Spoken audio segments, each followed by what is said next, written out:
Welcome back. Welcome back. We got new music. We got new pod. We got new equipment.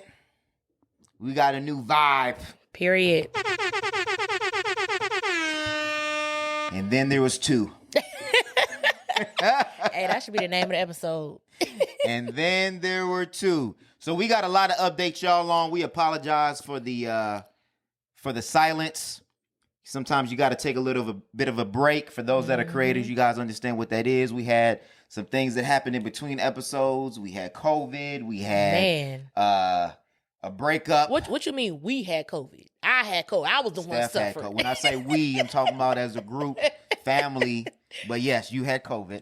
Man. All right. Shout out to the damn vaccinations. Man, it brought me back. I only had it for about 5 days and it was gone. So nah, but we want to appreciate everybody that's been that's reached out to us, that's asked us how we've been doing, asked us are we still active. We are still active. This is episode number 51. For those that are listening for the first time, this is the Reverb Experiment Podcast. You are listening to G_Focus, and we have Stefdotnet, the queen on the mic. We appreciate y'all listening and taking time to hear us out. We're going to get right into it. We already know we don't beat around the bush. We want to start off, because as you guys can see, there's only two of us. Photo B will be no longer with us. Nope. It was a decision by him. We appreciate Photo B. We thank Photo B for all the contributions that he's made to the podcast. We appreciate Nate. We appreciate Mr. Colston for all his contributions. And he actually helped us along with some of the equipment that we have here today to make sure that we're still able to rock. And we want to just make sure, I want to be very, very, very, very, very clear.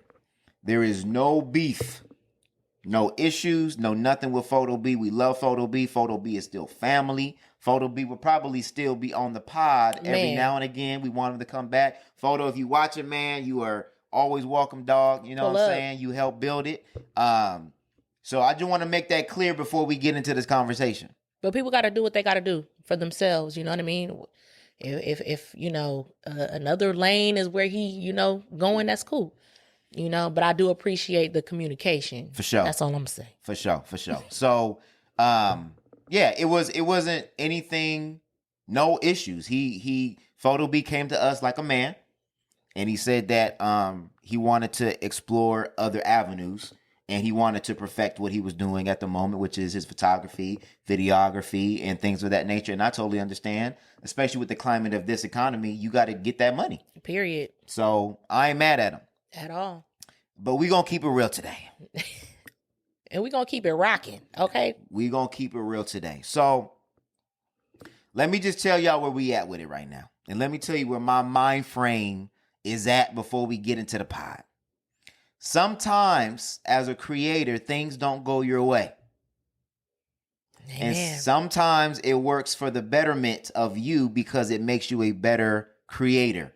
Because sometimes you depend on other people to create for you instead of having to learn all of the behind the scenes and editing and all that on your own, so that way you can do it on your own. So we depended on Photo B to do a lot of the visuals, a lot of the video, and we appreciate all that him and his family has done. But the way that I work, the way that I am, the way that my mind frame is I bet on me 100% of the time. Period. And if y'all seen that Jordan doc where he said, and I took that personal, that's how I operate.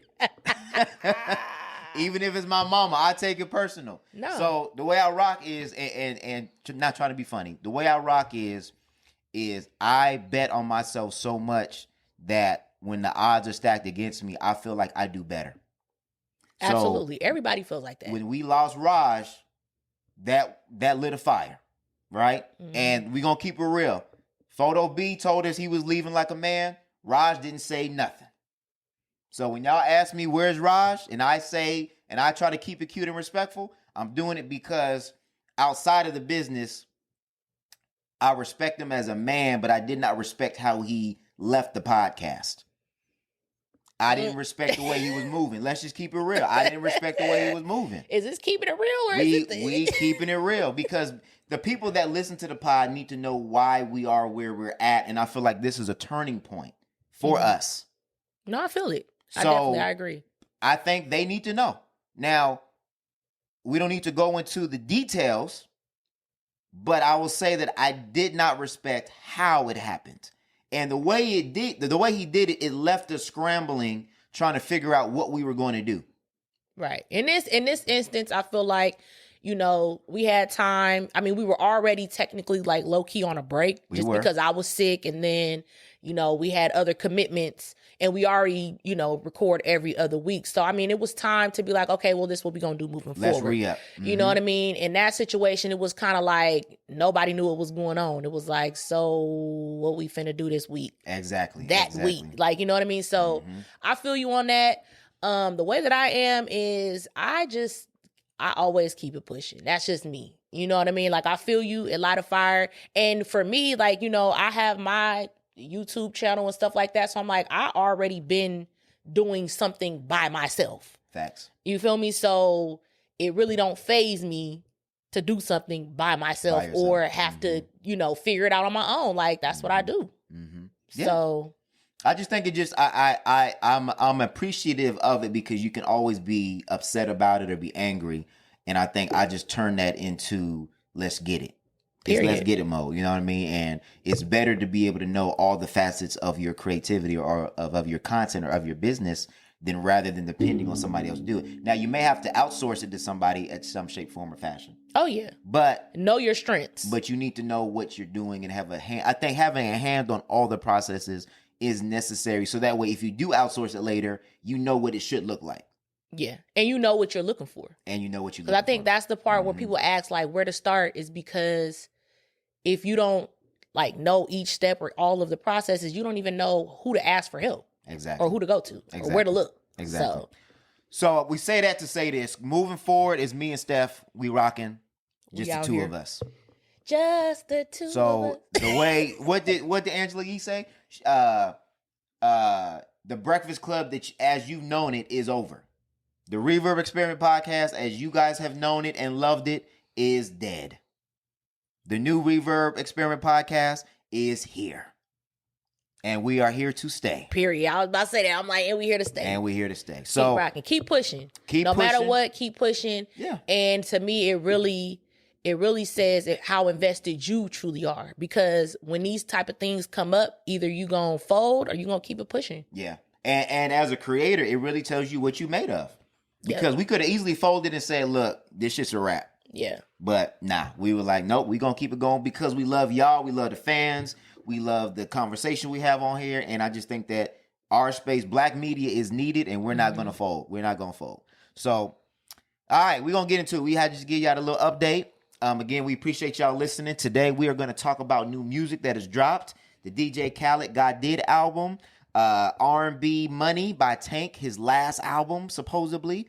The JID album, Forever My Story. We are also going to talk about the Verzuz between Jermaine Dupri, and P. Diddy, or Love, whatever he's going by these days. And we're also going to ask the question, is R&B dead? So, again, if y'all ain't been here, you guys already know what it is. Like, subscribe, comment, all that jazz. But because we're not asking for any monetary gain, liking and subscribing will be the best way, and commenting will be the best way to show your appreciation. And if you can leave a review on the Apple Podcast or whatever podcast platform you're listening to, we greatly appreciate it. All right, now we're going to get into this. New music. First up, DJ Khaled. We the best. God did. They've been hyping it. Like, hyping it. I can already see how you feel and where this is going. I'm not a fan of DJ Khaled. I mean, I appreciate what he does. I feel like he gives us some good hits. I still play for free, like on repeat. Oh yeah. You know, like I can't.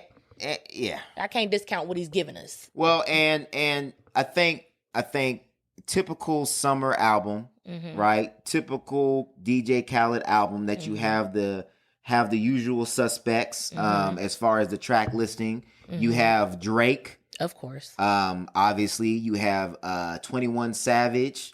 was on there. You had Little Baby. All of the people that you would have expected. Dirk.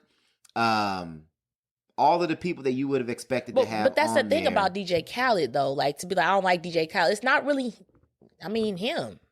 Well, do you like the artist that he put together for the album? I think it is kind of him though, because he executively produces the album and he puts these people together on the songs. And when I say and it's giving Kirk Franklin and the Family, like it is, but I think it's more or less, to me, I guess what my question is not what my question. The reason why I don't like it is because it's not really an album. It's more, I think if you look at it more as a playlist and not an album. It's a compilation. It's a compilation. Yeah, there you go. I think that's a better thing. So yeah, so we got Lil Baby, we got SZA, we got Quavo and Takeoff. Is Offset not with them no more? I don't know, the way niggas breaking up these days. Okay. Future, you got SZA. So it's jam packed. We're gonna just get right to the conversation because the talk of the town is the title track God Did. Mm-hmm. And what everybody's talking about is the Jay-Z verse. And Guru, his longtime engineer, has said that it is the best verse that Hove has spit. And I feel like him saying that set the tone of why, like, niggas just ran with it. It's marketing. There you go. That's all that it is. Like, because they dragged it. People, well, no, there was a lot of people that said that it was his best. See, but no, that's what I mean. Like they're dragging that. Like the thing that you posted on your story, like, bruh. Like what? What did they say? There was niggas saying that it was a spiritual experience. Yeah, talk about I could feel him elevated as the song. I'm like, bruh, chill. Like y'all doing the song just came out today. It came out last night at 12 a.m. Like that's I could feel the spiritual awakening. Like, come on now. That's the other thing I'm like. You making it more than it is. Let niggas listen to the song before, like, y'all niggas be at 12:01. Oh my God, this is the best song ever. My nigga, you ain't even listen to the whole song. I be feeling like that when Drake albums drop. Like, people like, I was waiting to see what you was gonna say. Like, bruh, can I listen to the whole thing? Yeah. And let's just be clear. Let's just stop the cap. That is not the best verse that Hove has ever spit. I'm not, you know what? I'm biased because I'm not a whole fan. So no, it's not the best fit. You got Dead Presidents. You got the second verse. You got Can I Live, the first verse. You got Friend or Foe. You got The Streets Is Watching. You got Soon You Understand. There's so many. You got the Go Crazy remix. You got so many classic verses. There's no way this verse is the best verse that he's ever spit. I actually think the verse that he spit on What's Free on Meek's album was better than this one. Because it had more substance to me. So I believe you. Yeah. I'm just you need to go back and listen to it. So was it a good verse? Yes. But if you're comparing it to all his other verses, it wasn't his best verse. But I feel like Jay is the king of that. I feel like Jay, and he understands the power of words. So when I put out and I say I'm the best rapper alive, or I'm the GOAT, or I'm Hove, I'm the God MC, or my first album should have been classic. When Reasonable Doubt first came out, it was not considered a classic until he kept saying it. He was like, y'all need to go back and listen to my first album. Like, you guys missed it. Like, this was a classic album. And then people went back and was like, oh, yo, like, he was good. Which, I mean, he was right. It is considered a classic nowadays. But I think if you say something long enough, more enough, and if you keep repeating it, I think if you get enough people repeating it, we're in the age of people don't have their own opinions. They repeat what the general consensus is. So when people started seeing this is Jay-Z's best verse over and over again, then they're like, oh yeah, this is his best verse. And nobody's even using no kind of critical thinking. None. It's not his best verse. Is it possibly one of the best verses of this year? Yes. I will say that for sure. Is it his best verse? No. It's not. Yeah. But again, it's marketing, and it benefits Khaled and it benefits Jay. And usually Jay uses these kind of albums. He'll put a verse out to then lead into a project. That's what most of these people are doing. Most of the people on here are probably going to have projects coming out in the fourth quarter because that's typically how it goes. And it benefits Khaled because the more people keep talking about it, the more people want to go listen to it. Literally, I'm like, okay, let me go listen to this verse. Yeah. Just because I'm like, let me see what people is talking about. People talking about. Exactly. And so that's what I'm saying. They know what they are doing. Oh, yeah. And the controversy sells. Oh, for sure. I mean, come on now. For sure. And y'all need to realize that when somebody raps for a long time, it doesn't make it a good verse. The niggas like, oh man, he rapped more than 16 bars. Okay. But yeah. I come from where I come from, I come from that era, the 94, 95, 96, where you had Biggie, Jay, Nas, Big L. You had all these elite MCs that you had to put out elite or good verses, good songs, good albums, or else you would not sell. Now we're in an age where a verse like that stands out because you don't really have much other competition on that level. I mean, you really only got to have a good single. Yeah, that's true. Back then, you had to have a good album. Yep. Now you're right. Good single, good EP, good verse. Really, actually, a good verse. It's crazy. Like, and features. People consider a good album by having maybe 3 or 4 good songs on one album. Mm-hmm. And who you got featured on there. And who's featured on there. So, yeah. Literally. So y'all go listen to it. If you agree or if you disagree, comment in the comments. If you think that was his best verse ever, comment. If you think there was another verse that was better, comment. I personally think I can name about 10 other songs I thought had better verses than that. But it is what it is. All right. R&Bmoney Tank. I know a lot of people didn't peep this one because it kind of slipped under the cracks. This is supposed to be his last album. I don't think it's going to be his last album. But I loved it. The one thing I did like about it, just for time's sake, we don't need to go into it. I like that most R&B albums start off fast and then go slow. He actually reversed it, where the beginning of the album is more slow R&B songs, and then he actually speeds it up to more of his club, more upbeat songs. So he kind of did it in reverse. But we're going to talk about his R&B Dead later. If you love R&B, this is the album for you. I feel you. It's dope. I feel like Tank overall to me is he's respected in the industry, but I feel like he's slept on. Oh, for sure. Very much so. For sure. Because you know what? And I think he got caught up. I think part of it is he got caught up in that streaming war. It was him and Aaliyah, and I forgot what record label they were signed to. But his music wasn't streamable for a long time. And then when Aaliyah, cause remember, I think it was last year when Aaliyah's catalog, then his catalog came along with it. So I think they were kind of in a similar situation. So he hasn't really been able to get his streams up because they were not allowing him to stream his music. Yeah. See. So and he does a lot of background work. All them Chris Brown songs that y'all be loving, that's Tank. And you can hear it. Yeah. Even with when he came out for the verses with Omarion, I'm like, oh, that was Tank on them songs. Come on now. Stop playing. Yep. So he that's why I said he's respected in the industry, but I still feel like overall he's definitely slept on. I think industry wise he's respected. Yeah, I totally agree with you. I didn't know, it was crazy when that video came out where he was doing the backgrounds to Can I Come Over? Yeah, Come Over. I was like, what? That's him? Then when he slowed it down, I was like, okay, Tank. I think too, I feel like because when I found out that Tank wasn't as respected as he should be was when it was the Tank versus Jamie Foxx, and people was really just discount Tank. I'm like, wait a minute. I'm sorry. Tank would drag Jamie. Drag him. What are y'all talking about? Because it's not just what you sing, it's what you've written. And matter of fact, and they was saying vocally. No, and I can see that. But didn't Tank write Jamie's first album? I believe he probably did. I think he did. I need to look that up. I'm sure he did. That's what I'm saying. I'm like, I was like, y'all really playing in Tank face. Matter of fact. Don't do him. I think he did. Don't do Tank like that. I think he did. I'm pretty sure that he wrote a lot of Tank's first album, or Jamie's first album. It's Googleable. It is. Stop playing out here. His first album, and that first album was fire. It says he went on to write Omarion's "Oh," Jamie Foxx's "Intuition." Maybe just that song. I know the album was called "Intuition." Tank shares a story of how he began working with Jamie Foxx.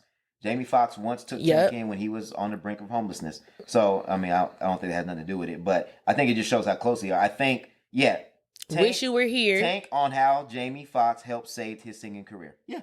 It says, writing 2005's Wish You Were Here, With You. Hella songs on that album. Yeah. That album went crazy, It was crazy. Yeah. But that again, that R&B, if you can't say, oh, Jamie's fire and he was dragging when Tank wrote a majority of the songs that he sung. So, but I understand. Jamie does have vocals. I don't want to sit and act like he don't. Oh, he does. Jamie's very talented. Very talented. But y'all not going to play in Tank face. That's all I was saying. And Tank has a better catalog, in my eyes.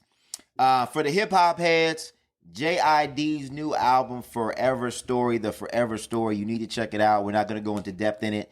But if you love introspective hip-hop, if you like J. Cole, that kind of vein, because he's actually signed to J. Cole, this album is fire. It's fire. It's very deep and introspective on the different relationships in the Black community, the struggle, all that other stuff, but it's done in a very intellectual way. You can tell that he takes his art seriously. It is a I don't say typical. It is a one of the better hip hop albums that I've heard in a while. So I'm gonna give it a chance. If I'm being all the way honest, I'm gonna just keep it real one time. I really love and appreciate woke music, but I don't be listening to it. And if I do listen to it, I listen to it one time, but like, man, that was amazing. Yeah. And then I'll listen to it again. It's honestly, if you wanted me to kind of compare it to the content, it's Kendrick Lamar-esque. Nope. But no, listen. I said content. You know I'll do Kendrick. It's Kendrick Lamar-esque without the voices. Okay. Because that's what turns me off about Kendrick sometimes is the voice changing and I'm like, I just want to hear you rap. You know what I mean? I finally had to come to grips with the fact that I don't really care for Kendrick Lamar. And it was hard because, everybody else be like trying to shove it down your throat because like if you don't like Kendrick, then you ain't woke. Yeah. But I'm like, okay, but I don't really like his newer music. He's an incredible artist, but he sonically sometimes it's hard to listen to. Man, let's just keep it real. Every time it come on, I'm like, can you please change this? Yeah. I ain't gonna lie. I'm like, every time it comes on, I be like, Alexa, next. I can't lie. I be feeling ashamed of myself. Like, oh Lord. There's nothing wrong with that. Like, I had to come to grips with that. Like, as I got older, like when I was in high school, I listened to Mos Def, Talib Kweli, and like the content lyrics are dope, but sonically, it's hard to listen to sometimes. Like people are like, you listen to who? And I'm like, Talib Kweli, and they be listening like, this is boring. I'm like, well, it's not. Little John Shake Your Ass music. Like you supposed to be listening for the lyrical content, but like some, I think there's balance. You can have both. You do need your Kendricks, but you do need some Too Shorts every now and again. You know what I mean? So it is what it is. And you need your Drakes. I'm always throw him in there. You definitely need Drake. Because when you at the club, you definitely ain't turning on Can I Get By or... Did you see, it was a post that said, if you are in a group of like mixed people, like a mixed group, different ages, different ethnicities, and you need to put something on to play and not have to worry about changing music, you put on Drake. Yeah. And I was like, you ain't never lied. That's true. Never lied. Like I was, and it was funny because I was out, that's when I was at the little bachelorette thing, and they was like, can you put some music on? I'm like, well, what y'all want me to put on? Put on Drake. Drake is a safe bet. Come on. For when you're with women or when you're with men. It go either way. Asian, black, white, same like Michael. I mean, I'm not comparing to Michael Jackson, but same thing. You can put on Michael Jackson. Everybody loves it. Mm-hmm. So, yeah, I would agree. All right. Yeah, that was all the new music. There was other music that we taught. I mean, I'm mad that we missed Beyonce. We missed the Game album. Oh, well, I'm going to still say what I got to say about Beyonce Renaissance, baby, because I'm still listening to Beyonce. Like everybody else that came out, that's cute. But that Beyonce? So you're not in the group of people that didn't like it? Oh, absolutely not. Okay. I loved it. But I'm also in the group of people that like Drake album too. So, and it seems like it's a small group. Yeah, I think so. It's a small group. The Drake album. Oh, I forgot about Meg Thee Stallion. I forgot Meg dropped. One of these days we are gonna have a serious conversation. Just same way we're gonna have a serious conversation about Jay. We're gonna have to have a serious conversation about Meg. I love Meg. I love Meg as a person. You don't like her music? Hell no. It's the same music, same lyrics, same song. It's the same content. Did you listen to this one though? Maybe I listened to her single. Maybe I need to give it a chance. I'll give it a chance. Give it a chance. I'll give it a chance. Dang. I'll give it a chance. Listen to all these albums, but you're going to just write Meg off. Because from what I've heard, I haven't heard anything different. Mm. Is it different? I like it. No, it was a different set. But is it different content? It's different content. So what are you talking about on Okay, that? what about the new Nicki song, Stain? Same thing. I'll say same thing about Nicki too. Okay. I just want to make sure you know I'll say same thing about that you Nicki too. fair across the Oh, board. for sure. But you have to put people in different categories. You are either an entertainer or you're an artist. Yeah. As an entertainer, I'm not going to hold you to such a high standard. As an artist, I am. And I put Meg in the entertainment. I put Nicki. Nicki wants to be an artist, but she's really an entertainer. But think about it though. This is my thing. Is we talk about doing something different. Like Meg, she's doing the same thing. But like, look at the response to the Beyonce album. Like, as soon as artists get out here doing something different, you know, the majority, not you. Right. But you know what I'm saying? The majority, it's like you either got to do the same thing you already been doing. I mean, I think time always is the test. At the beginning, people will buck because they're used to you being a certain way or they're expecting something from you. But as an artist, you have to do what creatively feels good to you. you know and I think a year from now, like when she gets Grammys and she gets awards, then the people are going to be like, "Oh, this was a groundbreaking album." I guarantee you.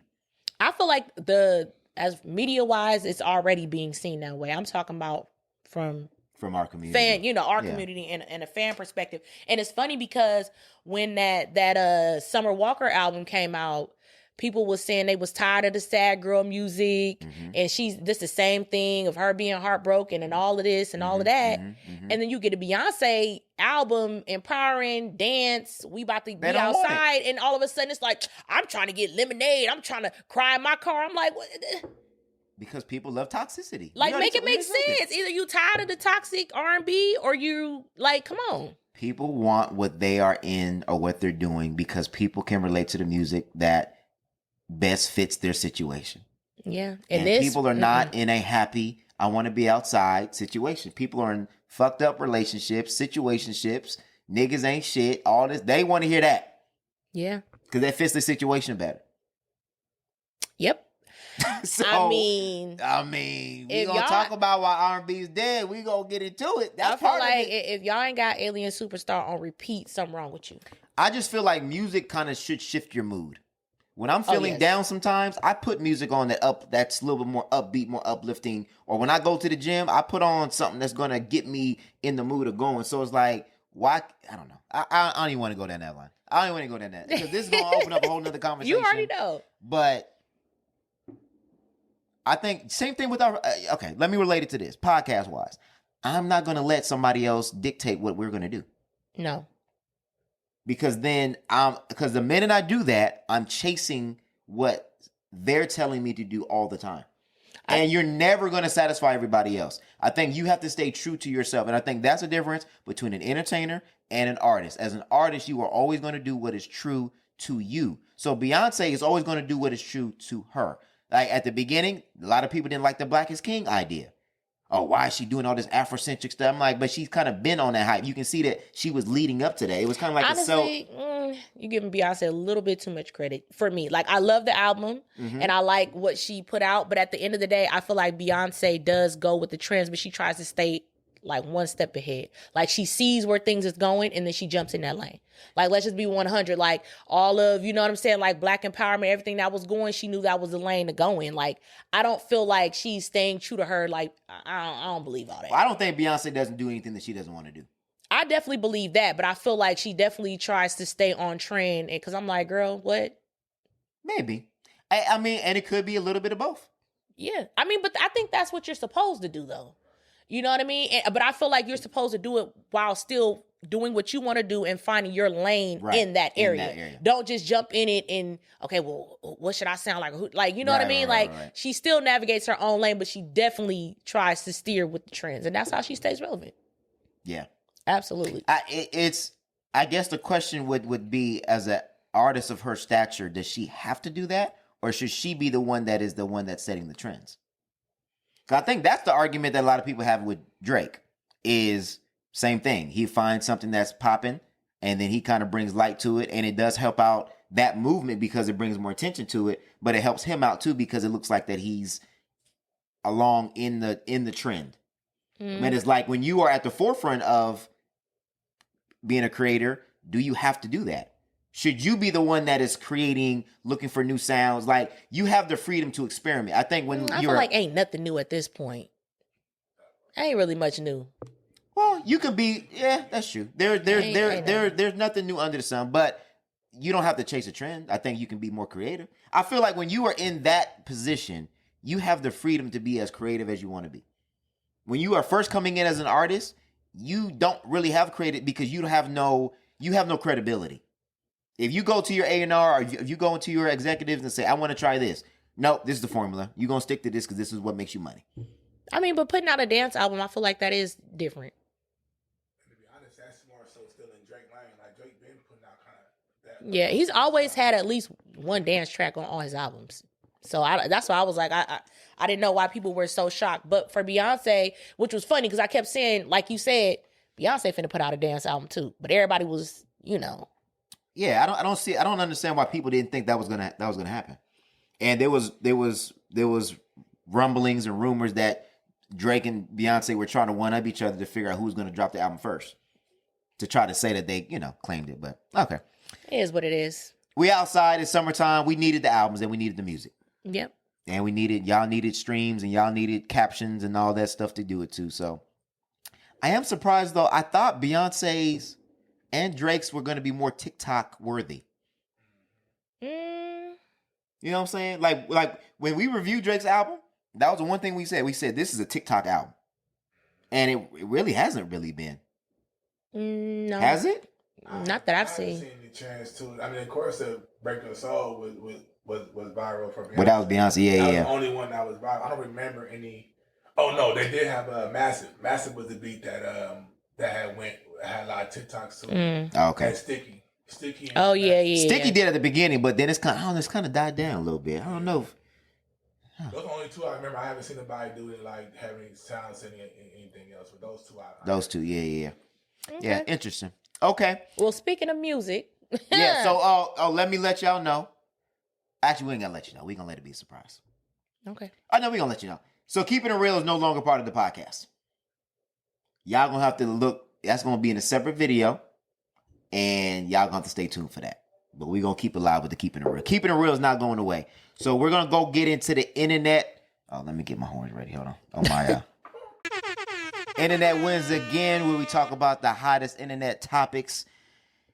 All the trending topics on Twitter, Instagram, Shade Room, Hollywood Unlocked, all that good jazz. We are going to go ahead and get into it. I am so looking forward to this. Man. So looking forward to this. We've been talking about it. We've been talking about it since January. And it's now here. Jermaine Dupri versus Diddy. So Def versus Bad Boy. Man. Who invented the remix first? Who got better remixes? Ooh, that's a good question. I'm gonna have to go with Bad Boy. I gotta go with Bad Boy too. I gotta go Bad Boy to remixes. But So Def got some dope remixes. Whew. No, because I honestly, like, the first thing I thought was I Need a Girl Part 2. That was a remix, wasn't it? Was it technically a remix? Is it a remix? Okay, the Only You remix, though. Yes. The Only You remix beat all the So Def is remixes. probably the best remix of all time. Come on, like. That is probably the best remix of all time. And this is back, y'all gotta think, this is back when remixes was really a remix. Like, it was a whole new beat. Whole new beat. Whole new, you know what I'm saying? Whole new video. All of that. Like, nowadays, dog. it literally be the same song with a feature. Facts. And I don't like that. I don't like that. Give me a new beat. I need some effort. The Honey remix. Ooh. Welcome to Atlanta. Oh, Welcome to Atlanta remix. But it was the same beat. Was it? Yes. Yeah. But it was still like way more artists like that. Maybe that was the first remix that was just the same beat. Okay, but at the end of the day, I In feel My like Bed remix. Oh, I feel like that Let's remix Get Married had remix. them features was good enough to make it feel like it was a new song. Yeah. So you said Bad Boy got the best remixes. Mm-hmm. I think Bad Boy got the best remixes too. They do. I'm sorry. So this is gonna be a tough one. I don't know if I can pick one. If you got to pick one to rock with for that versus, who do you got? I can't just show up and have a good time. I gotta pick. No, this is a podcast. We gotta pick. And it's not been announced, but guaranteed when it is announced, I'm definitely hopping in. I'm getting the bottle for sure. I'm gonna have me a good old time, man. You got Bow Wow, you got the Brad. Who is going to win? I'm gonna tell you this. Don't Jermaine Dupri, don't he got Escape? And Usher. Oh. That honestly, it is going. There's going to be there's going to be records that are going to get pulled out of nowhere that nobody's like. It's unpredictable. Because, okay, first of all, I was looking at the little. You know how Apple Music always jump on a little playlist. Mm-hmm. They got Criss Cross on there. I said, oh hell, they doing too much now. I don't think Jermaine Dupri can play. The only thing he can play is jump. If he tries to go into that's what I'm saying. That's what I'm like. No, look, I know, but if you play the wrong shit. Look, this is how this is gonna go. It really is going to depend on how they structure their playlist. Yeah. If you try to do some shit like, "Oh, I'm gonna take you all the way back to 1992," trying to get sentimental, and this is where I first started, nigga, no, play the hits. Don't pull a Bobby Valentino. The first record should be a Mariah Carey, something. "I Belong to You," or what's this? What? We Belong Together? We Belong Together. Come out the gate swinging. Don't come out playing.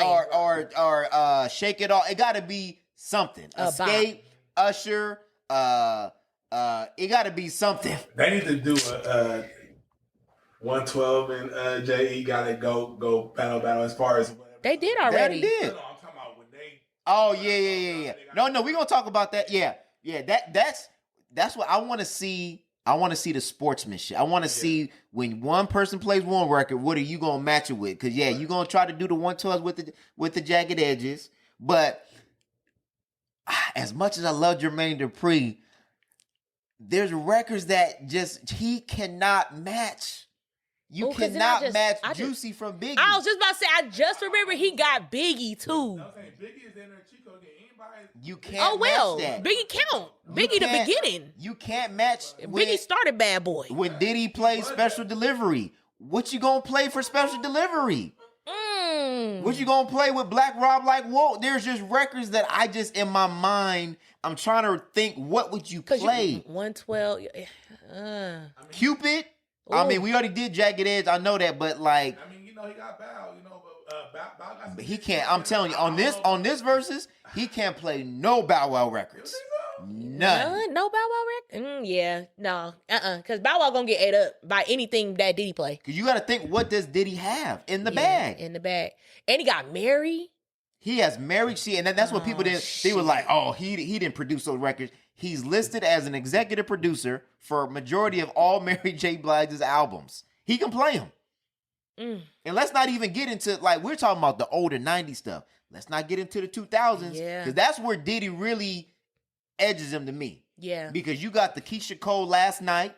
Yeah. You got the I Need a Girl Part 1 and Part 2. Mm-hmm. You can even go into the Day 26 bag if you want it. Like, you can go into so many different bags. Right. So it's gonna be hard for him to again. He got 20 songs. Well, that's what I said. It got to be strategic, because if you don't play the right shit, it don't matter what you got. Danity Kane. If you don't play it at the right time. Last Train to Paris. Yeah, that album went crazy. And not to say Jermaine Dupri don't go crazy too. I just All About the Benjamins. He got the Locks. He got Hate Me Now. He has classic epic records. Damn, now that you saying it, seemed like Diddy finna drag him. No, I don't think it's gonna be a dragon. Wait, hold on. Cause you hyping it like he finna get drugged. I'm just saying, but he has epic records. Victory, like Biggie in itself, like you said, that's a cheat code. Yeah, it is. They should put a quote on how many Biggie songs. Nope. Nah. Nope, it's your whole catalog. Cause I feel like he gonna go out with "I'll Be Missing You." Oh damn! Yes. I feel like he is. Yes. Or they may do the Welcome to Atlanta remix towards the end, because I think Diddy is on one of those. He on that. He on a remix. He on the remix. So that might be the last song. But I know Diddy and Ciroc sponsors Verzuz, so he may be able to get the last round. Right. And you know he gonna play a new song. Oh yeah, because he obviously got something coming. And he's probably gonna play the Bryson Tiller song too. Oh yeah, I forgot about that. Oh, let's guess this. Who are they gonna bring out? You think that Diddy's bringing out Bryson Tiller for that song? Because they are in Atlanta. Possibly. Don't Jermaine Dupri got the Brat too? I think he's gonna go big. Yes, he does. He does. But I can't think of a Brat record that.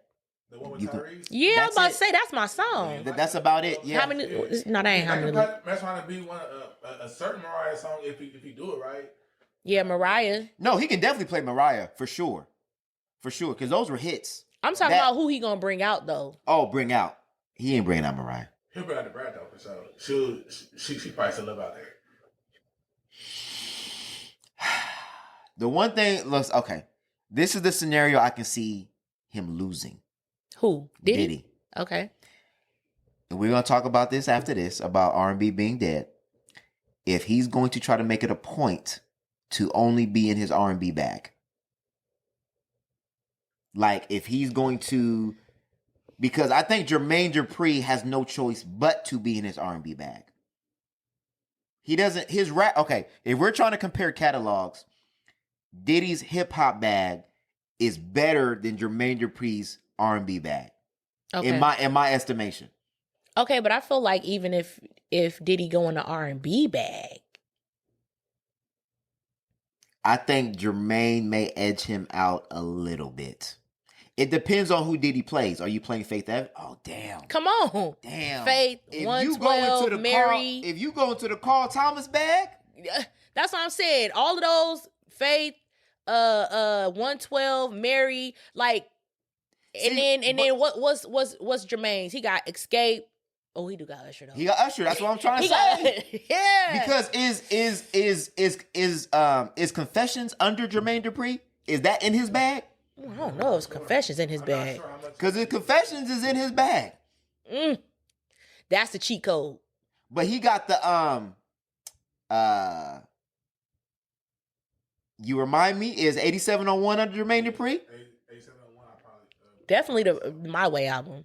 Definitely My Way, and definitely the I mean, they did say that Confessions was about Jermaine Dupri. It was supposed to be about Jermaine Dupri situation. Oh, I didn't know that. Yeah, it was. I forgot about that. Damn. Well, then you can play it then. That gives if you it's the about right. you can play it. Here it goes. Says Jermaine Dupri says Confessions was about his side baby. Oh, damn. Confessions damn. Part 2. Confessions Part 2.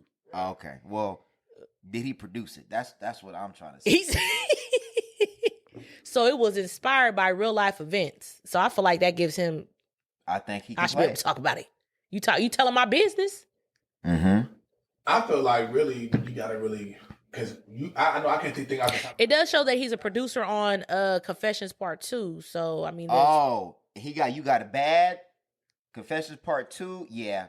Oh, and You Make Me Wanna. Yeah, that's what I'm saying. He can go into that bag, but you can't play too many Usher records. Same way you were saying that you can't play too many Biggie records. Yeah, because it's like, bro, what is this? Is this the Usher versus? Right. Like, come on now. My Way, You Turn. I think his way. My Boo. Because Diddy actually got songs. Like, Diddy actually got songs that was hits within the last one. Like, I can't remember the last JD song when he was actually on. Yeah, that is true. I feel like Diddy has his own hits. Yeah, he has his own hits. Jermaine Dupri do too. But not as many. You're right. Not ones that's going to beat Diddy's. Right, like, he got Money Ain't a Thing, but that's the only thing I can think of that comes to mind. Sometimes like I can't think of a JD actual song. So again, I'm like, that's what really. That's the only one. Diddy got his own songs that hit. So. Yeah, let me look through Jermaine Dupri's, man. That's why I feel like it's the real, because we really can't think of everybody that he produced or wrote for, or, you know. Not Shake Your Tail Feather. Let me hold you down. Oh, I forgot about Bad Boy for Life. That was my song. We ain't going nowhere. Yeah. Oh, I forgot about the Snap era. I think they like me. I forgot he did that. Yeah. Grills. It's a lot. That's what I'm saying. This is finna be good. Oh, and Jermaine and Janet Jackson. I forgot he got some little Janet Jackson.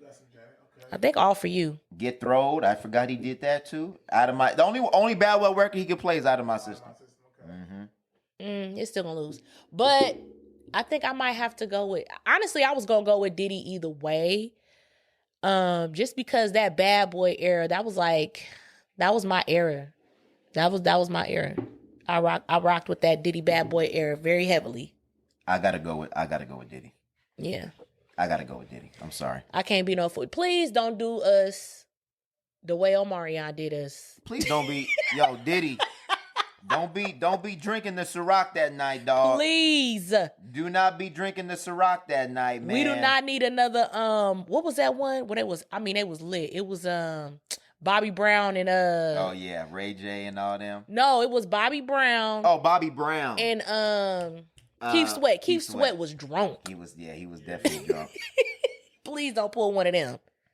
And please don't get on there being sentimental, pulling a Steve Harvey. I remember when I was in my Cadillac. We don't want all that. No, we don't need all that, bro. Play the hits. Period. And I don't understand when Verzuz became about being a live show. Like, that was to me why Omarion lost. Oh, that was the main reason why he lost. That was the main reason why he lost. That was the main reason why. First of all, he felt like he was too good to play B2K. Like, he let Mario get in his head. He for sure did. And not get in his B2K bag. Mario played him like a fool. But with the live singing, like, when did it become that? Because I remember, I want to say back with, who started the singing? Who started the live performing? I want to say Babyface kind of brought it to the forefront. Okay. Because he was doing it. But I think who really, I'm telling you, it was the reggae one. Theirs was so lit. And I forgot who it was. But then after that, DMX and Snoop Dogg, I think they brought it up to another level. While they was actually rapping. They were rapping. Because I'm like, I remember when we watched the Brandy versus Monica, I'm like, if they was singing live, Brandy would have chewed. Yeah. Period. They was like kind of like singing a little bit on this, but they wasn't singing their songs. Like if they was singing their song, Brandy would have chewed her ass up. Mm-hmm. I'm just keeping it real. Mm-hmm. I agree with that. I do agree with that. But yeah, I feel like that adds another element because, and then I think even with the one that you was talking about, the Dipset one, like, I mean, they lost, but they lost because of the showmanship. That changed the whole dynamic. So to say that they would have still lost. Yeah, that's what I'm saying. They lost, but yeah. They got extra drug because them niggas look stupid on that stage when they was doing that. For sure. So that's what I'm saying. I feel like the performance aspect of it. And Diddy got a J-Lo bag too. I forgot about that. He got too many bags. I'm sorry. He got too many bags. I got to go with Diddy. Mr. 360 Dill himself. I got to go with Diddy. I'm saying, like, half the people he worked with got a couple of hits and Bruh. He did Limp Bizkit too? Yeah, no, he got too many bags, dog. And that's why I said I gotta go with Diddy. I gotta go with Diddy. All the artists that he messed over, that's his bags. Yeah, he got too many bags, man. I forgot he did J-Lo records. I mean, that's how J-Lo got on.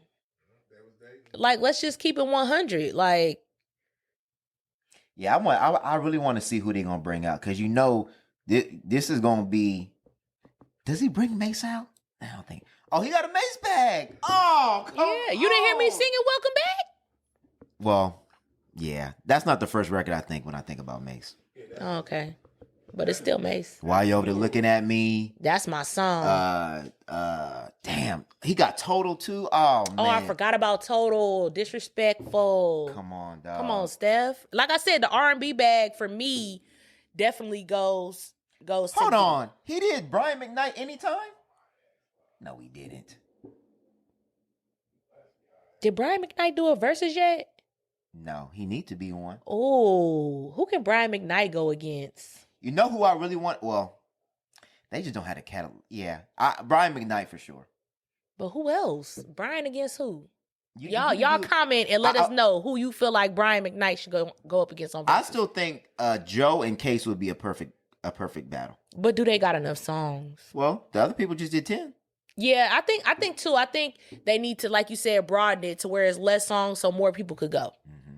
If they plan on keeping it going, which it seems like they are. Well, hopefully I think a battle like this will encourage some of the bigger names to do it.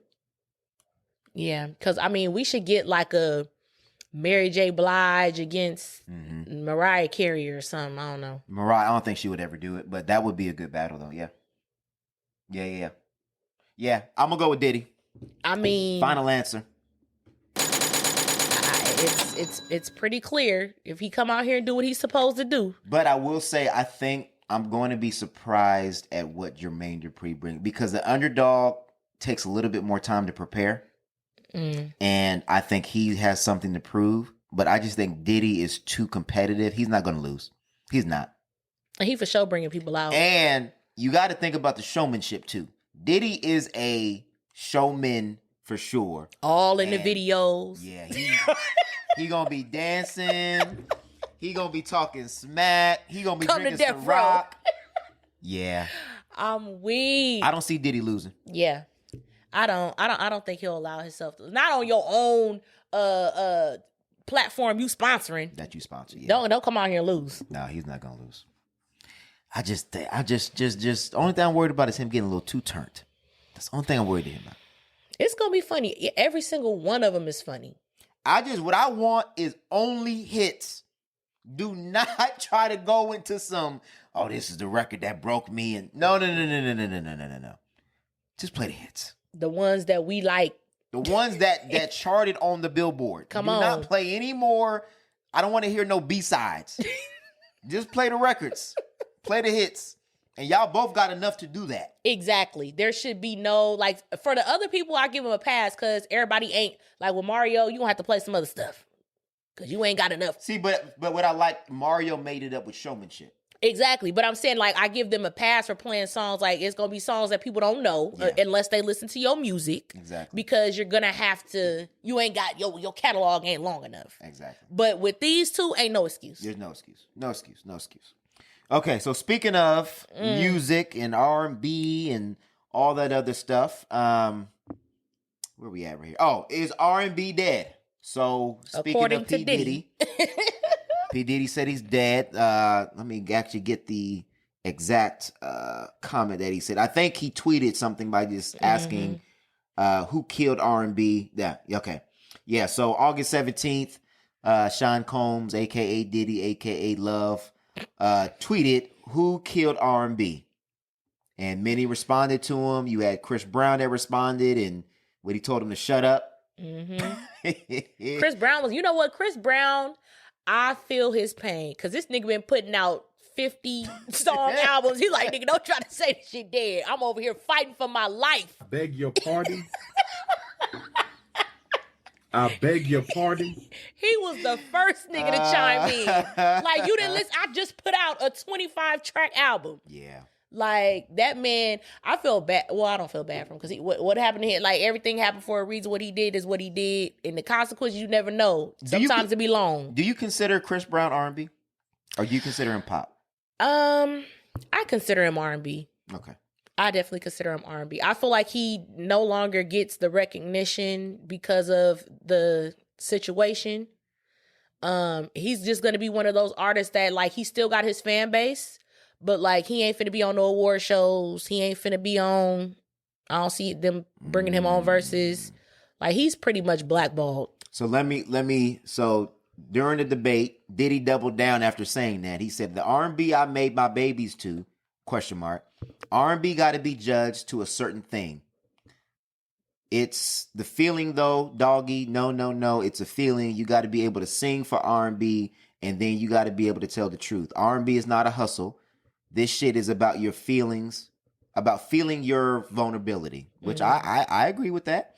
Diddy continued, you gotta motherfucking okay, we ain't gonna do all that. You gotta make your D hard and a woman's V wet. You gotta cry. You gotta be able to get your girl back. I don't want to hear all that BS. It's our fault for accepting anything less for anybody getting on a mic. I feel like there was a death of R&B singing, and I'm part of bringing that S back. I ain't feeling no emotions. I mean, he didn't lie. He didn't. At least, I won't say just the male R&B, because I don't want to put male R&B on blast like that. But I feel like with the question about Chris Brown, it really was giving trap and B. Like, but again, Chris Brown is one of those artists that he could sing, but he could rap too. Yeah, and then so he clarified. He said, there's been 3 days of debating. This is clarity of the message. It's not a disrespect to anybody. The message is that R&B game needs more love, vulnerability, and support. So this is where I will agree with Diddy. I feel like toxicity has become the norm for R&B, and it's starting to become with who can be more toxic. And there's not a lot of love and vulnerability in it. That's why Confessions was such a great album, because there was a wide range of emotions. It was vulnerable. It was honest. It was, even if it wasn't him per se. And I think the moment that I really realized that is when the group that I love, Division song, the song that went viral for them was a song about cheating. Mm-hmm. And it's like they have a bunch of other amazing songs, and the one song that caught everybody's eye was that one. And it's just sad that we have to market our music that way.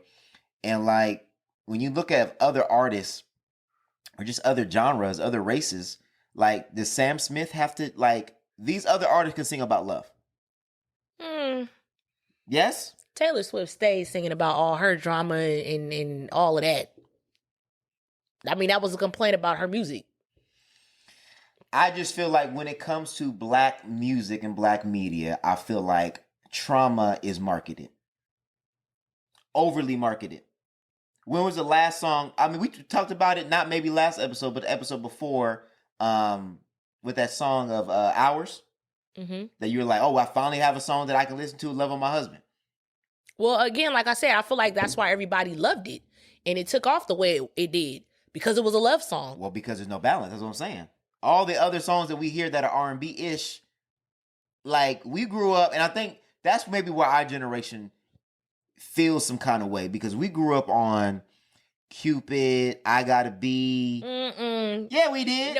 We did, but you're not going to do that. You're not going to act like them R&B songs was not toxic too. No, but what I'm saying is there was balance, and those were singles. Okay. Right? All right, okay. There was I'll give you that. I'm not saying, okay, if we're saying to be because You're My Little Secret was a bop. Right. It was.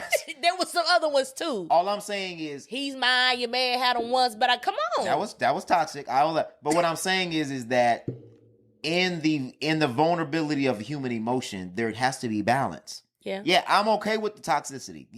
I said it on this podcast. I love, and I don't even love toxicity. I think when I said that, what I really meant was I love vulnerability.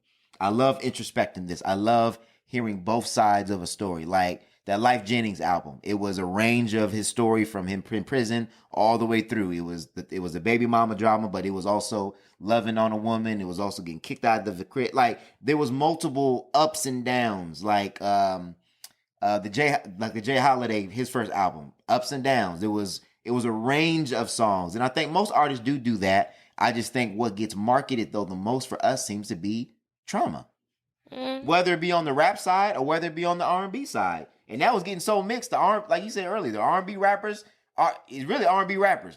Rappers that sound like R&B niggas, and R&B niggas that sound like rappers. I mean, and pretty much. I just would like some balance. Can I put on a record and love my woman to it? I feel like it's out there.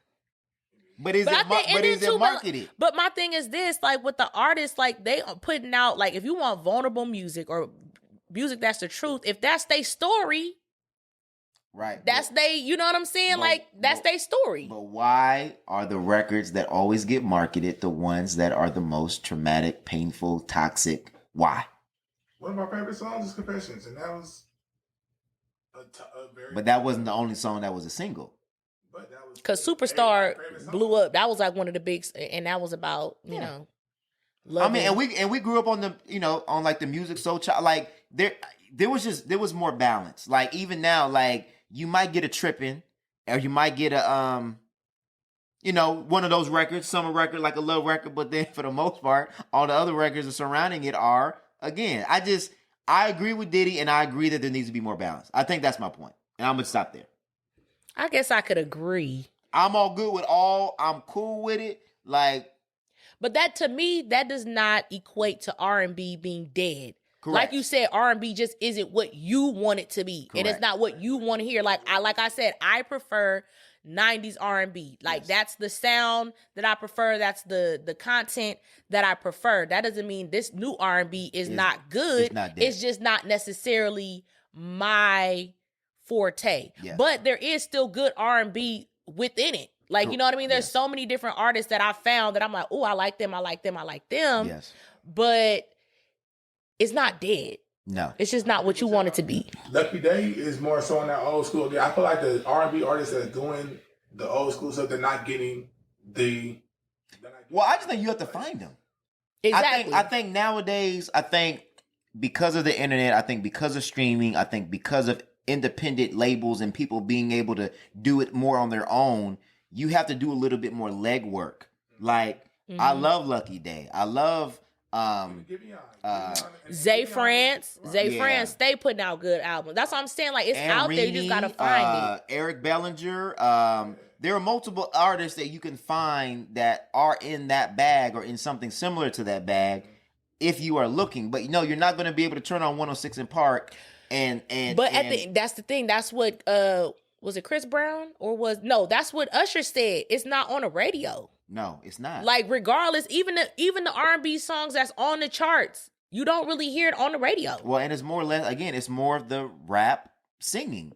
That is what's in right now, and that's what they're pushing, and that's what they're marketing, but they're paying for those records to be on the radio.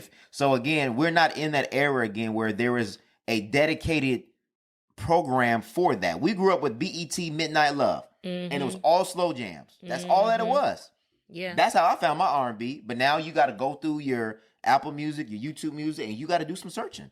Or if you find an artist, like if you like her, then you do the her radio and you find other artists that sound like her. So if you like somebody, you are going to have to do a little bit more research, some more digging, because there is some dope R&B out there. It is. You just got to look. Like, I got a vibes playlist, and every R&B that I like, that's I can vibe, chill with my wife too. I play it in my playlist. Yeah, I think that's the thing, is like really putting, if you really love R&B, then you know that it's still, R&B is not dead. Yes. And I prefer R&B mostly over hip hop. So I'm like, me, I'm like, R&B ain't dead. Well, and there's artists that grew up on the same music that we grew up on that produce music that is, again, like, I'll bring Eric Bellinger. I mean, just because I don't want to bring up other artists that people have heard.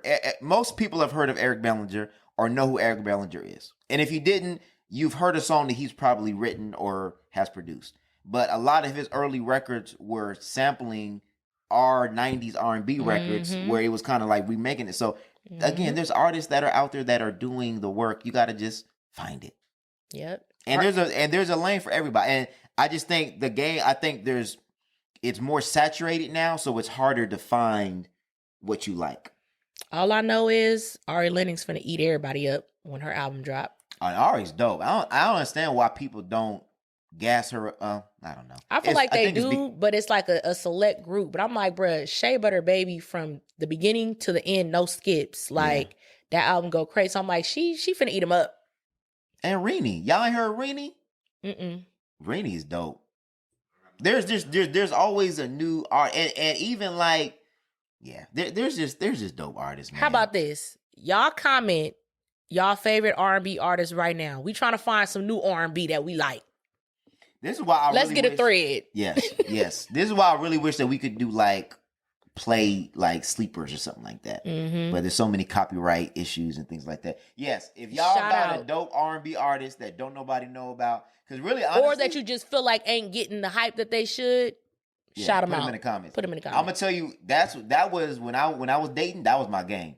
Because if you put somebody onto an artist that they don't know about, I'm telling you, dog, that's like It's like a soul tie almost. I was about to say, because there's people that like artists I listen to and I still remember that person. Sorry, husband. Like, but it's who is it? Who the artist? Now we going. You open the door. Artist? You open the door. I did get put on J. Cole. Oh. Oh. I got put on that mixtape. Keep telling you, consciousness over coochie. Keep telling you, consciousness over coochie. Politics over punani. J. Cole, I did get put on J. Cole. Damn. I ain't gonna say no other artists because I don't want to mess that up. We need to still be able to share this music. No, hold on. No, we about to open the door. Who put you on the Drake? Who put me on? Oh, no. That was you? Baby, I watched Degrassi. Okay. So I put him on Drake. Okay. Okay. I put you on Drake. Don't start that. I didn't put you on Drake? I didn't put you on Drake. Got the Scorpion soul tie. Knowing Drake. No. Replacement Girl, and I had already was. He was like, he was instantly. He was like, nah. And then I listened to his mixtape, Comeback Season, and I was like, he clean. You didn't put me on him. I already knew he was. Okay, but who told you to listen to Comeback Season? Thank you. I feel like I already had it, but No, he lying. For all intents and purposes. Because this is before streaming. You had to have it. I'm telling you. I remember having the CD. You had to. I wrote on it. I'm telling you. With my handwriting, what's up? For the men listening, that is like a soul tie, I swear. Because they'll always be like, oh, I remember that you put me on and such. And when I hear that song, I think of you. And it reminds me of when we used to blah, blah, blah, blah, blah. And no lie. That's why to this day, I really don't even listen to, what was that song? Prototype? Was that Outkast? Yes. I don't listen to that song. Andre? It was Andre 3000 by itself? I don't listen to Prototype. Yeah, you're right. It was Andre. Because it was on his album. It was the Pink Side? Yeah, I think it's. Yeah. Yeah, I don't listen to that to this day. No, there's certain songs that you can't. Yeah, there's a couple songs that I just cannot listen to no more because it reminds me of a person. But I'm like, nah. But I'm usually the one to put them on the music, so I'd be like, yeah, you know what I'm saying. I did that. Oh, another one. Well, I still listen to it because I mean it's just a classic. Mm-hmm. But that damn Avant and Kiki Wyatt, My First Love. Somebody put you on that? Nah, I'm just saying. You know, when a song reminds you of somebody, that's when I can't. I'm about to say because that song was played on the radio like every day. I didn't get put on, but it's one of them songs. It's like that's my song, but yeah, that whole like what era was that? Like 02, 01 to 02 or 2000 to 02. One of my exes like loved Nevaeh. That little laundromat area, you know what I'm talking about? Oh, yeah. Nivea. Nivea. I'm sorry. I said Nevaeh. I'm like, wait, Nivea. Who? Nivea. Nivea. Yeah. So, like, that little... Don't mess with my man. Yeah. That whole era. But it was laundromat specific. There was a couple other songs. I'm like, I can't listen to that shit no more. Yeah. Because she would play, like... There's some people that would just play songs out, and then you just like, damn, like, you just, like, ruined this song for me because you just played it, like, 50 times a day. I feel attacked. Because I be doing that. Oh, see. Yeah. I remember that, Cherish. Cherish. Y'all gonna say Cherish too? Unappreciated. I did burn the... Damn. That's when we was first dating. That's when we was first dating. So you already know. He still remember. Dog, I still remember that song, dog. He still remember. That's hella funny. You doing a lot. You're doing a lot right now. That's hella funny. The one like I think when I was heavily dating the most, the two albums or two or three albums that always come to mind is Trey Songz, Ready, and the second one. I forgot what the second one was called. Black Rose. The one that he had the one that he had the braids and he had the glasses. Oh, the first one? Is that his first one? That was the first one. Just Gotta Make It? The one that he got Oh, no. You. Oh, I know which one you're talking about. I can't think of the name of it, but I know what you're talking about. It's the one after that. It's the one after Ready. Yeah, that I'll Be Missing or no, it's just, I know which one you're talking about. The one that he got the glass and he got the braid. Yeah. It's not Just Gotta Make It, but it's the one before Ready. Yes. Those two. Because girls was playing that damn shit out. Like I wasn't a big Trey Songz fan till Ready. Ready was the one. I wasn't really a fan till Ready. Ready was the one. It was. Because that shit, you play that shit from beginning to end. No And lie. Jupiter Love and all them shits on. Oh, my Lord. Your Side of the Bed. Your Side, yeah. He had bangers on there. And then Dream's first album. I still play that album to this day. That one takes me back to college. Yes, that's what I'm saying. Like, that takes me back to college days. I think that's why, and this is why I think Diddy said R&B is dead, because those records bring you back to a time. But then at the same time, I can't say that because now I'm grown. If I was in college and listening to the music now, I would probably have the same experience where those records are tied to. But maybe not. Because, what you was going through at the time. Maybe not because, at some shape, form, or fashion. I think it was different for us because back then, we didn't have streaming. You had to have a physical CD where you didn't have the freedom to be able to go search another million songs. Like, whatever 12 CDs you had in your visor, that's the shit you was listening to. And that's why you listen to stuff on repeat. Yes. Because that's all you had in the car. And I'm not pulling over and pulling out the damn CD changer and putting in new music. I mean, let's just keep it real. So them was the and I think that was something that kind of what Chris Brown touched on of like the attention span of how, like, you know what I mean? Like, you have too much music at your fingertips, because I feel like I'm the same way too. A lot of times when I first listen to an album, I kind of just listen to the first beginning, skip, like, you know what I mean? Like, it's not the same as like when you had to go stand up, you might get to Target and it's sold out. You got to go somewhere else. Like, it's not, like that no more. Yeah. And like, nigga, you had like everybody. I was the mix guy. If you had like, if you didn't have the computer or if you didn't have the internet speed, because I was on BearShare and LimeWire all the time. And like, niggas would be like, oh man, let me get that mix you got. And like, even that, like, it was like kind of like a personal exchange. Like, when I gave a girl my mix, it was like, when you listen to this, you thinking, you know what I mean? Like, you put time in. Now you could just make playlists. Everybody playlist is available on Apple Playlist. Like, I could go on my playlist and it'll show me who's listened to my playlist and stuff like that. Right. It wasn't none of that. No. It was more personable. Yeah, it was more personal. For sure. Very much so. Shit, even the damn song list you had on your MySpace, like, that shit was like, you know what I mean? Like, before there was TikTok, that was like you knew a song was big when you went to everybody's page and that shit was playing. I think too, like you said, it's a memory tied to it.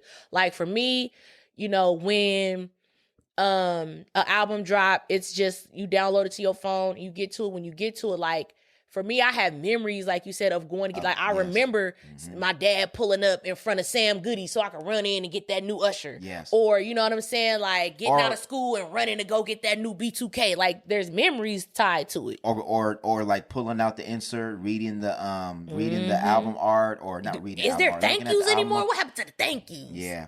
See, and I think, like, our parents have that too. Like, when they listen to like an old song like Love Train, they be like, oh, you bringing me back.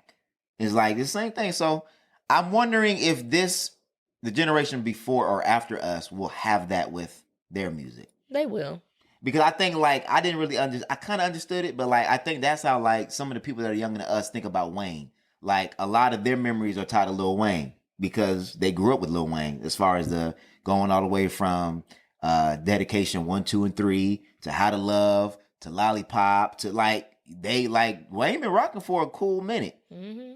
I didn't grow up with Wayne, but Carter 1, like, listening to the Carter 1 will bring back memories for me, because that's when I was rocking high school, college, somewhere around there. I feel like, well, see, and that's the memories that people have, like, remembering the first album I ever bought was the Lil Wayne. Yeah. Like, for me, it was Usher, My Way album. So, like, I think too, like, I feel like good music though, like, I wonder if this music is going to transcend the way ours did, because when I went to the Backstreet Boys concert, it was kids there to see the Backstreet Boys. These niggas is 50. Music will transcend. So I was like, look, y'all raising y'all kids good. Yeah. Like, seriously, because I feel like, is our kids going to want to go see, 21 Savage when he hella old? Like, it's not transcendent. I don't see it. Yeah, that's a really good question. And I think, in a roundabout way, I think that's what Diddy's talking about. Does it have that lasting power? Will it transcend? I think our attention span, I think you were kind of touching on it either. There's so many things that that are competing for our attention, I don't know if we truly appreciate the music that we are getting from the artists that we have now. That's why, not even just appreciating the type of music that they're putting out is music that can get your attention. It's microwavable too. Yeah. Exactly, or that's TikTokable, or you know what I mean. So, is that really going to transcend time? Like, we went to the damn Anita Baker concert. Like, come on now, that wasn't my time, but that music spoke to me. Like, that's, you know what I mean. Well, so even the younger people are even like, they're going back to vinyl now. Like there's a rising trend where they're buying turntables, going back to old records that are still, like, there's stores that are still open that sell vinyl, and they're buying not only because it sounds better, but because it's better music. And I'm like, that's dope. That's dope for you to be able to go back and still appreciate that kind of music. And I wonder that question too. Are we going to look back 10, 15 years from now, and are we going to be able to look back at this era of music and say, that is memorable, that's dope? Are any of these songs going to be played at anybody's weddings? Or, you know what I mean? Like, do we have any of that music? We got wedding songs? Right. I mean, I feel like that's the one downside to the social media, on having to, having that platform to be able to grow it. Is like, you have to kind of, the algorithms, like, you have to move a certain way. That's true. I get that, but at the end of the day, like, who right now would you play at your wedding? What artist right now would you play at your wedding? Because every wedding I've gone to, and I've been to a lot of weddings, they always playing old school. Older music. Don't nobody play nothing new at their wedding. They not for their first dance, not for walking down the aisle, not for none of that. It's gonna be some Luther. It's gonna be like some LTD. It's gonna be some niggas still playing R. Kelly. Like, you know what I mean? It's gonna be. Ain't nobody playing no Summer Walker. Nah, like no, but you like, you're right. The only from R&B, what R&B can you play at your wedding? The one thing I can say is, if you do sample an older song, that DJs will mix it in. But like how you're saying, like a daughter father dance. Like, are you any of the? I can't. It's sad that what you're saying. I can't think of one song that I would play as like a timeless wedding song from what's going on currently. Who gonna walk? Ain't nobody walking down the aisle. No Chris Brown. I love Chris Brown, but name one wedding song Chris Brown got out of his love songs. A wedding song.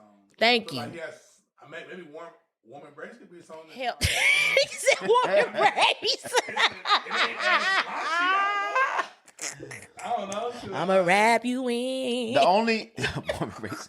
only song that's timeless I can think of Chris Brown is Deuces, and that's Breaking Time. I think Crawl made our mix. No, but not really necessarily when. That's what I'm saying. Like, it's crazy. Ain't nothing. Crazy. You got to go back to Temptations. You got to go back to Brian McKnight's. Those is the love songs. Kim. I feel like music is still in our era.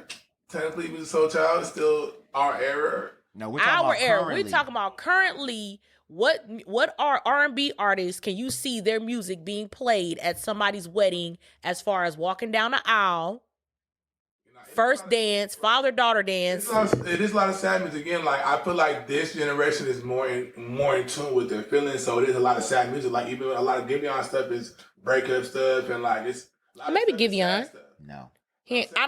I don't listen to his lyrics like that to really know what he's talking about, but the songs be good. He talks about more so like situations like. Well, you know what? Entanglement types. You know what I mean? Like, I could see somebody playing like a Daniel Caesar song or something like that. Oh, there you go. Oh, her got some. Her too. Yeah, I can see that. Again, but it's definitely not her. Yeah, her is more in the lane of timeless music. And maybe not classic how we think of classic, but time will tell. Jasmine Sullivan. Yeah, Jasmine Sullivan.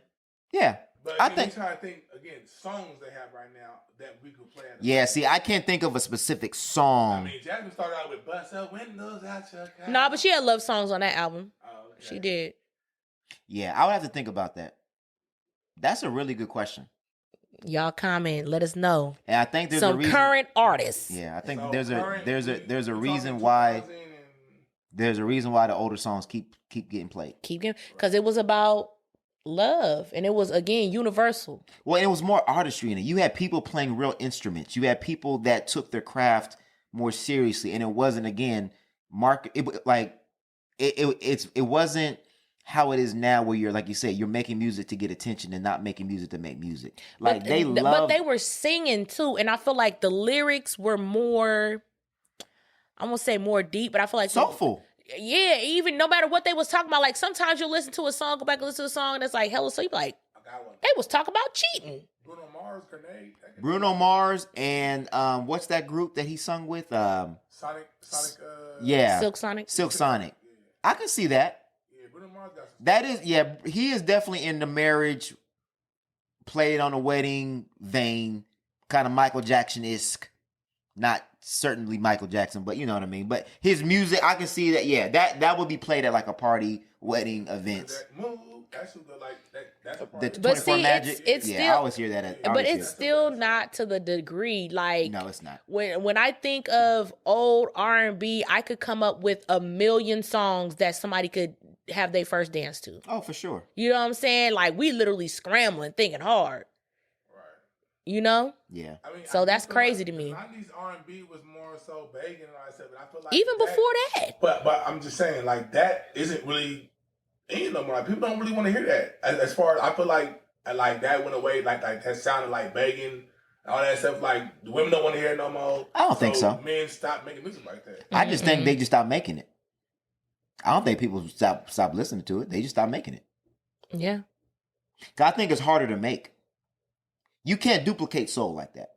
Mm-mm. You can duplicate a trap beat. You can duplicate talking about money, talking about cars, talking about The women you got. yeah. That's easy to duplicate. But sitting down and really getting in touch with your feelings and writing out your emotions, that takes effort. And I think some of these people see that and they're like, do I really want to take the time, or am I going to just take the quick route and have somebody write it for me and perform? You know what I mean? Like, But think about it too. Like them artists back then, like they really had to like go through something. Like they would send you off to like artist boot camp or whatever. Like everybody in the house, like you know what I'm saying. Like you had to come with it. Like they actually developed. I don't feel like artist development is. there is no artist development. You're right. You know what I'm saying? It's not the same. Like them Diddy, So Def, all of them, like they had like Missy, they talk about like when they talk about how they came up and how they like, you know, hone their craft. Yeah, that's true. Like, come on, they not doing that no more. So, and a lot of these motherfuckers can't sing. Let's just talk about it. No, that is another point that we need to make, and especially in this is R&B Dead. That singing today is definitely, because again, and it kind of goes what I was saying, it's lazy. You have auto-tune, you have all these plugins that you can plug in where you really do not have to be able to sing, and post editing and all these things can make you sound a lot better, even to the point when you perform live, they have the edits and the plugins there so where you can sound like how you sound like on a record. Mm-hmm. Back then, if you couldn't sing, you wasn't making a record. No, you was not. And you wasn't rapping either. Because it wasn't no rapping. Yeah, I'm sorry. No. Like you had to really be able to sing. Ain't no ballads, because can't nobody sing like that, really. Yeah. You're not gonna get like them old school, you know, Mariah Carey, like true ballads. Yeah. Not no more. Boys and Men. Brian McKnight, you not getting no ballads. You're not gonna get that. That's true. That is true. I wonder where that went. See, but you know why? Because a lot of those people came from the church. You know these new niggas ain't. And be honest with you, like even like going to church is like you don't really hear people singing in the choir no more like that. But if you think about it, a lot of your big artists that have those kind of voices today, they came from the church. Because they were singing all the time. And you know our generation don't go to church. And definitely don't be singing. So. Damn. Is R&B dead? No. Is R&B the way that we knew it dead? Yes. But everything evolves and everything changes and everything comes back around.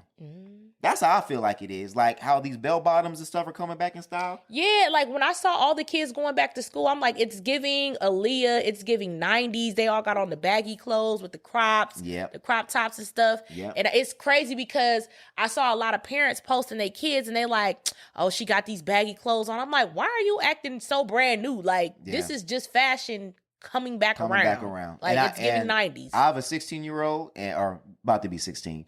And yeah, like she wants, like, it's interesting seeing how the styles are changing. And like everything that she's worn from like 12 through now is like, oh, I used to wear, like we used to wear that. We used to wear that. We used to wear that. And she was like, oh yeah, I know. And it's like, now I'm seeing the bell bottoms and like the kind of the more baggier jeans. I'm like, oh, I remember those too. It's just interesting that we just always think like, as much as things change, things are always the same. Yeah, that's what I was saying. I'm like, ain't nothing new. Yeah. Ain't nothing new. So that R&B loving stuff, that will come back. But I think, and we're going to, I don't want to take too long on this. I think what he said is self-serving.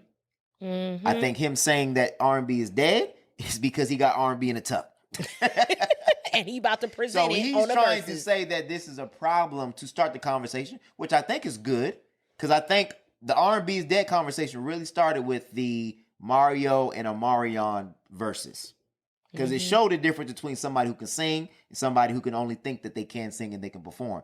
So hearing this from Diddy and putting it on a bigger level, he has an album or something coming. And I believe the only reason why he turned down the verses in January is because he did not have it ready to go then, but he has it ready to go now. And you guys all know it's cuffing season. It's going to start getting cold, fourth quarter. So he got R&B on the way. So he's going to say, this is what real R&B sounds like. People are going to, it's a marketing ploy. I mean, that's what they tell you in marketing. Identify a problem and then solve it. Bring Same a thing that Nas did. Nas said hip hop is dead. That he had an album called Hip Hop is Dead, and it caused controversy. It caused conversation. People listen to the album, and it works. It's a marketing ploy. And Diddy's doing the same thing with R&B. I commend him for it because hopefully it will bring up more R&B. Yeah. Like I thought we were going to get there when like TGT was doing their thing, and then it kind of died a little bit. So hopefully this brings people out the woodworks and people get back to doing real R&B, which I think they have been. It's just a little bit harder to find. That's all. Absolutely. All right. Is that all we got on the docket? That's all we got on the docket, y'all. So for those that y'all be joking and laughing about us having 4 or 5 hour podcasts, so we gonna try to help y'all out, man. We gonna try to get in here about 1 hour and 30, about 2 hours to make it more consumable. But we appreciate all y'all for listening. We appreciate everybody that has been supporting us from day one. And like we said before, we are not going anywhere. So with that, we like Destiny's Child. Oh, you know what? Man, they need to do a reunion. I don't see it happening. You don't see it happening? Not yet. Beyonce's still two in her bag. Yeah. But you saw how much love Backstreet Boys got. Man, Backstreet Boys been touring for a long time. The only reason they stopped touring was because of COVID. Yeah, but if Destiny's Child did a tour or did like ooh man, they will make a lot of money. They'll be sold I'm out surprised that these 90s 2000 R&B niggas ain't doing like a R&B tour. I know. Like a Rough Ends. Because we seen the Millennium Tour, but I'm like, if we could get that, but R&B. That would be lit. That would be lit. That would be very lit. Yeah. All right, y'all. So we gonna see y'all. We don't know when this Verzuz is gonna drop, but when it does drop, we'll be here. We're gonna react to it. We're gonna give this what we feel or what we thought. We already know there's gonna be some funny moments. I know for sure. I'm already knowing. My screen recorder is already set to go. Finna be memes for days. But we think Diddy's gonna take it home. Oh yes.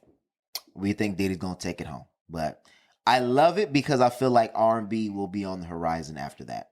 Mm-hmm. If it hasn't already been, you know what I mean, in the works. So I'm really interested to hear what Diddy got in the tuck. I know he got a project.